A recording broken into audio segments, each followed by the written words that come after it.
আমরা সব কিছু জানি না, আমরা কিন্তু গরিবের ছেলে। আমরা মা বাবাকে বাদ দেওয়ার জন্য কষ্ট করে আমরা অনেক সাগর আসি, বুঝছেন। কিন্তু আমরা সাগর না আসলে আমরা খেতেও পারি না। আর সাগরে গেলে কিন্তু ডাকাতের ভয়, ডাকাতি করে, তাদের ভয় আবার এখানে আসি। সরকারি কর্মকর্তারা কিন্তু আমাদেরকে ধরে, বুঝছেন। আমরা কিন্তু সরকারি মানুষের সাথে কথা বলতে পারবো, ওরা আইন, ওরা যেটা বলে সেটা হবে। তো এই জন্য আমরা কিন্তু কিছু বলতে পারি না। আমরা গরিবের ছেলে, যেহেতু ফ্যাট আছে, যেহেতু আমরা সাগরে যাচ্ছি মা বাবাকে খাওয়ার জন্য।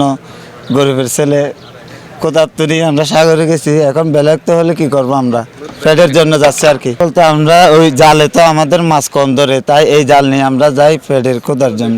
জাটকি ধরলেও আমাদেরকে বলে অপরাধ। এখন আমরা এর জন্য ছোট মাছ ধরতে পারি না, জাল এটা ধরলে কিন্তু বড় মাছ পাওয়া যায়, এর জন্য মানে আমরা এটা নিয়ে সাগরে যাই।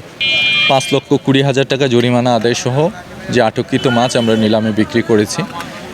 আমাদের অভিযান চলমান রয়েছে। আমরা নিষিদ্ধ যে ক্ষতিকারক যে বেহুন্দি জাল আছে এবং কারেন্ট জাল আছে এবং অন্যান্য যে ক্ষতিকারক জাল আছে, যেমন চরগেরা জাল, মশারি জাল, সেগুলোর বিরুদ্ধে আমরা ব্যবস্থা নেব। 16 জানুয়ারি থেকে দ্বিতীয় ধাপের অপারেশন শুরু হয়েছে। তো দ্বিতীয় ধাপের অপারেশনের প্রথম দিনে আমরা 15টি নিষিদ্ধ বেহুন্দি জাল আটক করেছি এবং প্রায় 1 লক্ষ মিটার কারেন্ট জাল, নিষিদ্ধ কারেন্ট জাল আটক করেছি।